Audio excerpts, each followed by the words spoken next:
Good morning students, welcome back in the class of computer application. We are in the unit 3, that is cyber ethics, and chapter number 6. So in the previous class we had studied about NetEx and software license, and what is the privacy in e-commerce, what are the safeguards we use in privacy, and what is cyber fraud. So these all we had discussed in the previous video. Now in the part second we will discuss about some very important part of the this chapter, like intellectual property rights, secure data transmissions and plagiarism, and then digital property rights. तो आज के इस video में बहुत ही important parts जो कि intellectual property rights और plagiarism के बारे में हम डिस्कस करेंगे. So let's begin with secure data transmission.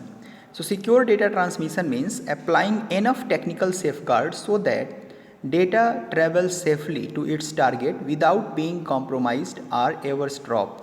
To ensure secure data transmission, usually following techniques are applied. First है SSL, Secure Data Transmission, या जिसको हम बोलते हैं Secure Socket Layer. Is a standard security protocol which established encrypted links between a web server and a web browser in an online communication. The uses of SSL technology ensure that all data transmitted between the web server and the web browser remains encrypted and hence remains safe. तो जब भी हम data transfer करें, जो हमारा sensitive data है, अगर उसको हम ट्रांसफ़र कर रहे हैं नेट पे, तो हम मस्ट इंश्योर करें कि हम SSL जो सिक्योरिटी डेटा ट्रांसमिशन लेयर है, सिक्योर सॉकेट लेयर, उसके थ्रू ही करें, क्योंकि इससे जो है जो डेटा ट्रांसफ़र होता है वेब सर्वर पे वेब ब्राउज़र के द्वारा, वो इनक्रिप्टेड फॉर्मेट में होता है.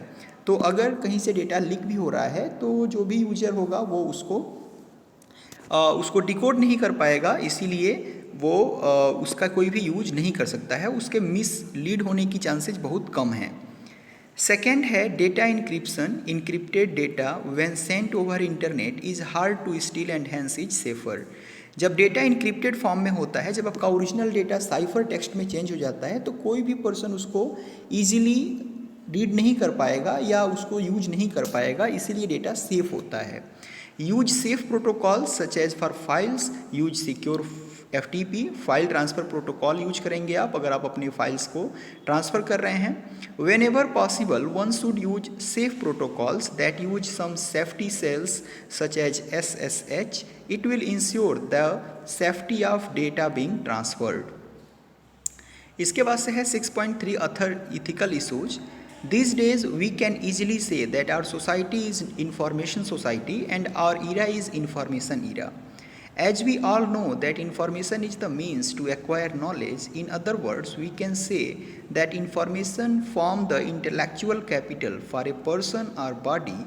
However, there are many ethical issues involved with the uses and availability of information. तो आज का जो टाइम है उसको हम इंफॉर्मेशन का टाइम बोल सकते हैं, इंफॉर्मेशन का इरा बोल सकते हैं, या फिर आप दूसरे वर्ड्स में कह सकते हैं कि इंफॉर्मेशन इंटेलेक्चुअल कैपिटल है किसी भी इंडिविजुअल का, और उसको किसी भी पर्सन के द्वारा जो भी उसको क्रिएट कर रहा है, प्रोड्यूस कर रहा है, उसके बिना कंसेंट जाने, उसके बिना परमिशन के हमें उसे कहीं ट्रांसफ़र नहीं करना चाहिए. जो भी इथिकल इशू आती हैं इंफॉर्मेशन से रिलेटेड, उनको यहाँ पे कैटेगराइज किया गया है. फर्स्ट है इंटेलेक्चुअल प्रॉपर्टी राइट्स, सेकंड है प्लेगरिज्म, और थर्ड है डिजिटल प्रॉपर्टी राइट्स. तो फर्स्ट ऑफ ऑल हम इंटेलेक्चुअल प्रॉपर्टी राइट्स को डिस्कस करेंगे. Information makes intellectual property. Information intellectual properties को बनाता है. Any piece of information is produced or created with a lot of efforts and it consumes a lot of time. The cost factor is also involved with the creation or production of information. How once produced it becomes very easy to duplicate it or share it with others, but this very thing makes information difficult to safeguard, unlike tangible properties. जब भी हम जो भी किसी भी person का अगर कोई इन्फॉर्मेशन वो क्रिएट करता है, तो ये बहुत ही एफर्ट्स का एक रिजल्ट होता है जब वो किसी भी सक्सेसफुल इंफॉर्मेशन पे पहुंचता है.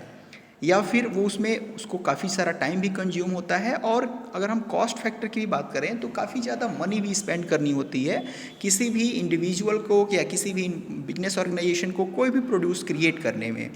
लेकिन एक बार जब वो प्रोडक्शन क्रिएट हो जाता है तो उसको डुप्लीकेट करना बहुत ही आसान हो जाती है। जैसे आप देख रहे होंगे पायरेटेड सीडी के द्वारा हम डिफरेंट एप्लीकेशंस की पायरेटेड सीडी, जो गेम्स हैं उनकी पायरेटेड सीडी आपको मार्केट में बहुत ही ईजिली मिल जाती हैं। क्यों? क्योंकि उनका एक क्लोन बना दिया गया है, कॉपी बना दी गई है, जिसको इलीगल वे में मार्केट में बेचा जा रहा है। तो जो भी उसकी रॉयल्टी है वो जो ओनर ऑफ द इंफॉर्मेशन है उसके पास नहीं पहुंच पा रही है। सो ये क्या है? इंटेलेक्चुअल प्रॉपर्टीज़ का वायलेशन हो रहा है। द क्रिएटर और producer of the information is the real owner of the information. उस इंफॉर्मेशन का रियल ओनर कौन है? जो उसने उस इंफॉर्मेशन को क्रिएट किया है या प्रोड्यूस किया है। And the owner has every right to protect his or her intellectual property. और उस ओनर के पास सभी राइट्स हैं कि वो अपने इंटेलेक्चुअल प्रॉपर्टी को उसको सुरक्षित करके रखे। To protect one's intellectual property rights one can get information copyrighted or patented or use trademark. तो किसी भी पर्सन के इंटेलेक्चुअल प्रॉपर्टी राइट्स को इंफॉर्मेशंस को कॉपीराइट किया जा सकता है, या उसको पेटेंट बनाया जा सकता है, या ट्रेडमार्क का यूज किया जा सकता है, जिससे कि उसकी जो इंटेलेक्चुअल प्रॉपर्टी है वो कोई दूसरा पर्सन किसी भी दूसरे फॉर्म में उसको ट्रांसफ़र करके या फिर उसको अल्टर करके यूज न कर पाए। The ethical issue involved with it is that information must not be exchanged without the consent of its owner। तो बिना ओनर के कंसेंट को लिए अगर कोई भी पर्सन उस डेटा को एक्सचेंज करता है तो ये violation of the cyber law होगा और ये इथिकल इशू होगा। The intellectual property rights must be protected for it. और इंटेलेक्चुअल प्रॉपर्टी राइट्स इसको इंश्योर करता है। Encourage individuals and business organisation to create new softwares. ये इंडिविजुअल्स को और बिजनेस ऑर्गेनाइजेशंस को इनकरेज करता है कि आप नए सॉफ्टवेयर्स बनाएं, नए सॉफ्टवेयर एप्लीकेशंस बनाएं, और जो पुराने आपके एग्जिस्टिंग एप्लीकेशन सॉफ्टवेयर्स हैं इनको इम्प्रूव करें। It also ensures new ideas and technologies are widely distributed, promotes investment in the national economy. और आफ्टर ऑल जो इसका रिजल्ट होता है वो क्या होता है कि आपकी नेशनल इकोनॉमी जो है वो ग्रो करती है, ये इन्वेस्टमेंट को प्रमोट करता है।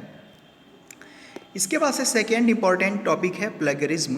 सो plagiarism is stealing someone else intellectual work. अब सपोज किसी ने बहुत ही एफर्ट के द्वारा डेटा को क्रिएट किया और वो उसकी इंटेलेक्चुअल प्रॉपर्टी हो गई। अब उसको कोई दूसरा पर्सन उस सोर्स कोड को यूज कर रहा है या उस एप्लीकेशन को यूज कर रहा है। सपोज किसी पर्सन ने एक सॉन्ग कंपोज किया और दूसरे सिंगर ने उस सॉन्ग को कॉपी करके उसका एक रिमिक्स बना दिया। तो जो एक तरह से ये क्या कर रहा है, ये कहीं ना कहीं जो उसकी इंटेलेक्चुअल प्रॉपर्टी है उसके राइट्स का यहाँ पे वायलेशन हो रहा है।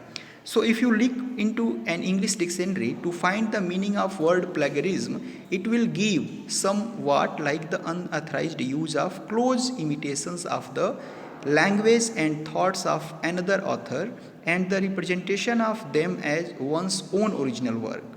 Thus, plagiarism is stealing someone else's intellectual work, can be idea, literary work, or academic work, etc., and representing it as your own work without giving credit to creator or without citing the source of information। तो plagiarism का simple सा meaning ये है कि जिसमें हम किसी person के आइडिया को या किसी के वर्क को, एकेडमिक वर्क को अगर आप चुरा लेते हैं और उसके बाद से उसको ऐसे रिप्रेजेंट कर रहे हैं जैसे कि वो आपका अपना वर्क है, तो इसी को हम प्लेगरिज्म की कैटेगरी में रखते हैं। और एक तरह से ये क्या है, साइबर क्राइम है। Any of the following acts would be termed as plagiarism. इनमें से कोई भी एक्ट प्लेगरिज्म की कैटेगरी में आएगा। फर्स्ट है using some other author's work without giving credit to author. तो किसी ऑथर का कोई काम था और आप उसको यूज कर रहे हैं और उस ऑथर को क्रेडिट भी नहीं दे रहे हैं, तो ये प्लेगरिज्म की कैटेगरी में आएगी। सेकेंड है using someone else work in incorrect form than intended originally by the author or creator. So किसी दूसरे पर्सन का काम जो है आप इनकरेक्ट तरीके से उसको यूज कर रहे हैं, ओरिजिनल कंटेंट को अल्टर करके यूज कर रहे हैं, तो ये भी क्या है, एक प्लेगरिज्म की कैटेगरी में आएगा। modifying, lifting someone's production such as music composition etc. without attributing it to the creator of the work। तो जैसा कि मैंने बताया कि कोई भी म्यूजिशियन है, उसने म्यूजिक कंपोज किया और किसी दूसरे ने उसको चुरा लिया उससे और फिर उस पर वो उसको अल्टर करके दूसरे तरीके से मार्केट में अगर वो लॉन्च कर रहा है उसको, तो ये भी प्लगरिज्म की कैटेगरी में आएगा। Giving incorrect source of information, that is wrongful citation. तो इनकरेक्ट सोर्स ऑफ इंफॉर्मेशन बताना भी एक तरह से क्या है, एक रॉन्गफुल साइटेशन है, यानी कि ये भी एक प्लगरिज्म की कैटेगरी में आएगा। सपोज आपने किसी ऑथर के बुक से कोई कंटेंट आपने कॉपी करके अपने बुक में उसको पब्लिश किया और आप उसको उसका क्रेडिट भी नहीं दे रहे हैं, आप बता रहे हैं कि मैंने इस दूसरे सोर्स से उसको कॉपी किया है, तो ये भी क्या है, एक प्लगरिज्म की कैटेगरी में आएगा। Failure in giving credit or acknowledging the contribution of others in a collaborative effort to which you are also part of, या फिर कोई भी वर्क जो कि कोलैबोरेटिव एफर्ट था, ग्रुप ऑफ पर्सन्स का एफर्ट था, और जब क्रेडिट लेने की बात आई तो किसी एक इंडिविजुअल ने उसका क्रेडिट ले लिया, तो ये भी क्या है, एक तरह से प्लगरिज्म है और ये भी एक तरह का साइबर क्राइम है। हाउ नॉट टू प्लगराइज, कैसे प्लगराइज नहीं करेंगे इसकी बात कर लेते हैं। As most universities put in their students handbook to avoid plagiarism you must give credit whenever you use, जब भी आप बुक को यूज करें तो आप जरूर क्रेडिट दें। सेकेंड है अनदर पर्सनस आइडिया, ओपिनियन और थियरी। सो जब भी आप किसी दूसरे पर्सन के आइडिया को यूज करते हैं तो उसको आप जरूर एक्नॉलेज करें। Quotation of another person's actually spoken or written words, जब भी आप किसी फेमस कोटेशन को या फेमस लाइन को यूज कर रहे हैं तो जिस भी ओरिजिनल पर्सन ने उस वर्ड को कहा था या उस लाइन को राइट किया था, आप जरूर उसको एक्नॉलेज करेंगे। Phrases of another person's spoken or written words, तो किसी भी दूसरे पर्सन का कोई फ्रेज जो कि बहुत फेमस है, अगर आप उसको बोलते हैं या फिर लिखते हैं तो आप जरूर उसको बताएंगे, अदरवाइज ये प्लगरिज्म के कैटेगरी में आएगा।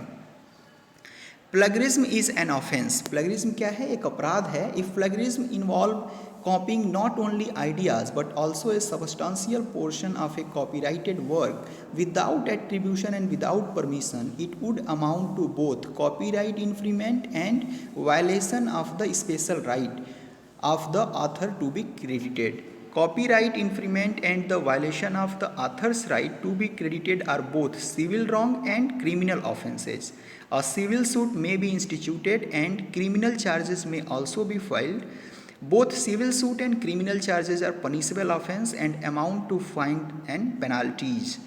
तो ये क्या है, प्लगरिज्म एक तरह से पनिशबल ऑफेंस है। अगर कोई भी पर्सन इसको कंडक्ट करता है तो उसके अगेंस्ट में सिविल सूट फाइल किया जाएगा, क्रिमिनल चार्जेज उस पर चार्ज किए जाएंगे और उसको पनिश किया जाएगा। सो जब भी आप किसी दूसरे पर्सन का कोई भी किसी दूसरे ऑथर का अगर आप यूज करते हैं कंटेंट, तो you must acknowledge him, otherwise आप उसको जो है रॉयल्टी पे करेंगे, और अगर आप ऐसा नहीं करते हैं तो आपके पास क्रिमिनल चार्जेस भी आपके ऊपर फाइल की जाएगी और उसके बाद आपसे पेनाल्टीज भी उसका लिया जाएगा। सो इसी पे बेस्ड हमने ये 4 क्वेश्चंस दिए हैं। फर्स्ट है what is secure data transmission, what technical ways are used to ensure the secure data transmission. Second है what are intellectual property rights, ये आपको बताना है। थर्ड है why should intellectual property rights be protected, और last है what do you understand by plagiarism, why is it a punishable offence. Plagiarism से आप क्या समझते हैं और ये क्यों पनिशबल ऑफेंस है, ये आपको बताना है।